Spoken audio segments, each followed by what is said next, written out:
Hello and welcome back. Today we're going to be talking about the squeeze theorem, which is just going to be the second to last way we learn of how to evaluate limits. So before we get to the squeeze theorem, let's just review what we know so far. There's a couple different methods. The first one is the most simple, and it's just plugging it in, right? The second one is doing some algebra beforehand, then plug it in. The third, which is a specific kind of algebra, is called the conjugate. Squeeze theorem will be number 4.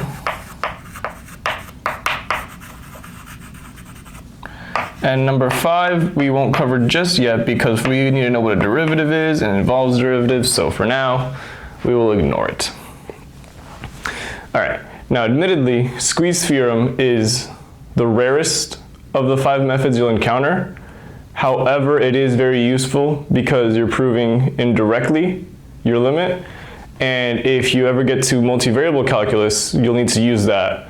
Because there, it's much easier to prove something doesn't exist than it does. But squeeze theorem is one of the few ways where you can prove it does exist.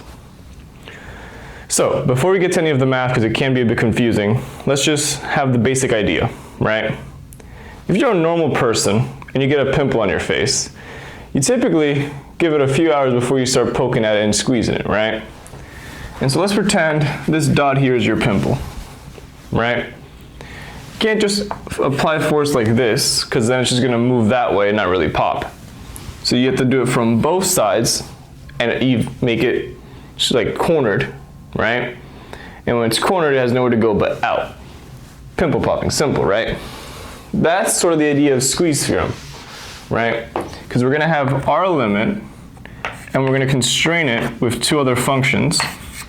And we can solve these 2 limits, and because it's constrained by them, it has to equal them. So, let's actually look at it. We have the limit as x goes to 0 of x squared times cosine of 1 over x. Well, as always, you should just try plugging it in, but if you do that, you get 0 cosine of 1 over 0. That's not gonna work out, right? There's not really any algebra you can do here, and there's no conjugate because there's no radicals. So this is where squeeze theorem comes in. Consider cosine of x, right? It looks something like this, which means it goes from 1 to -1. It oscillates between these 2 values. So at any given point, it's either it's greater than or equal to -1, or, and less than or equal to 1, right? But we don't have cosine of x. We have cosine of 1 over x. Well, what if we have cosine of, let's say, 3x, right? Again, quick sketch. It's just going to be more frequent, higher frequency, right? But still, between 1 and -1, right? And the same thing applies to cosine of 1 over x. All right? However, we don't have just cosine of 1 over x. We have x squared times cosine of 1 over x. And similarly, how when you have an equality, if you multiply 2 on one side, you have to multiply the other side by 2, right? So we're now going to multiply by x squared.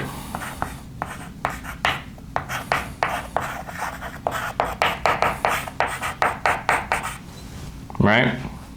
So this inequality holds true because we know this one holds true. And now this function here is what we have the limit of. So what we're going to do is take the limit of the 3 parts of the inequality separately.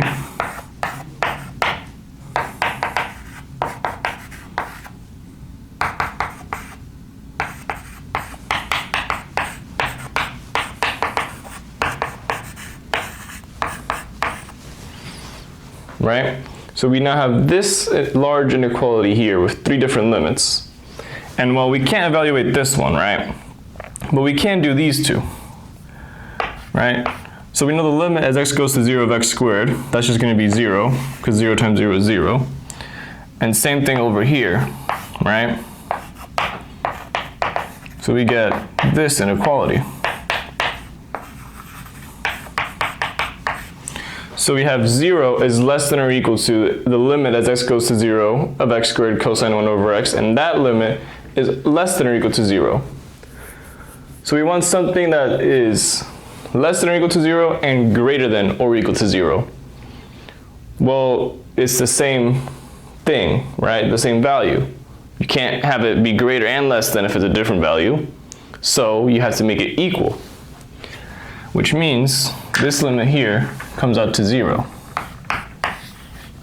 Because we've constrained it between the same value in two different places. And with nowhere left to go, it has to be the same thing. Because think about it like this. Give me a number that is greater than, let's say 1, right? And also less than 1, or equal to. It has to be 1, because you can't have it be 1.1, because then you're saying 1.1 is less than 1. You can't have it be 0.9, because you're saying 0.9 is greater than 1. Now that's the basic idea. Let's write it down in a more mathy looking way and go from there. So, suppose we're given a limit as x goes to some value of f of x, right? Let's consider two functions, g of x and h of x, such that one of them is less than or equal to f of x and the other one is greater than or equal to f of x, which gives us this chain of limit inequalities that holds true. And this works if and only if the limit of g and h is the same value, L. So then plugging this into here, we get this equation, where the limit that we want is now constrained between the same value in two different constraints, which just means it has to equal it. Now, let's go to another example, and this time you can give it a shot before I do it for you. All right, so we have the limit as x goes to 0 of x cubed times the sine of pi over x. Pause the video, give it a shot, and then we'll get to it. All right, well, sine of x has the same constraint as cosine, right? Which means so does sine of pi over x. And then we can multiply by x cubed.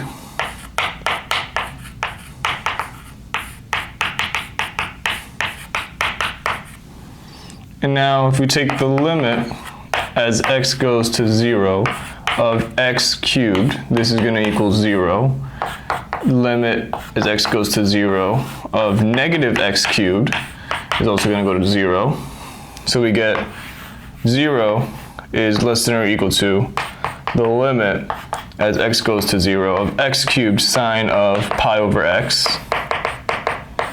And that has to be less than or equal to 0. So we get that this original limit also comes out to 0.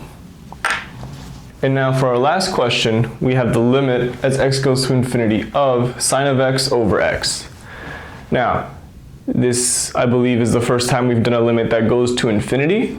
What does that mean? It means we're looking at the end behavior of the graph. So we'll get to that in a minute, but you should at this point know sine of x is going to be between negative 1 and 1, right? Multiply by 1 over x, you get negative 1 over x sine x, 1 over x, right? If we look at a graph of 1 over x, it's something like that, right? And infinity is over here. So it's just going to keep going and going and going and going and going, getting closer and closer to 0, but never touching 0, right? So the limit as x goes to infinity of 1 over x equals 0. And algebraically, this makes sense, because pretend you plug in a billion into this. You're going to get something that's really, really small to the point where it's practically 0, right?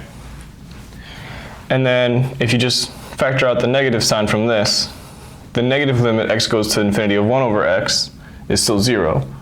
So you get 0 is constraining your other desired limit, right? So once again, this limit comes out to 0. It is a coincidence that all three of the limits in this video came out to 0. You can get non-zero values. It's typically either 0 or infinity in some cases. But yeah, that covers Squeeze theorem and all of limits until we come back to it briefly with derivatives in our toolkit. If this video was helpful, consider leaving a like. If I can improve them in any way, shape, or form, leave a comment. As always, I'll be leaving the Calc 1 book that I use that's free and online in the description. And if I was really helpful, as has been popped up somewhere around here for like the past 20 seconds, consider subscribing. But yeah, have a good day.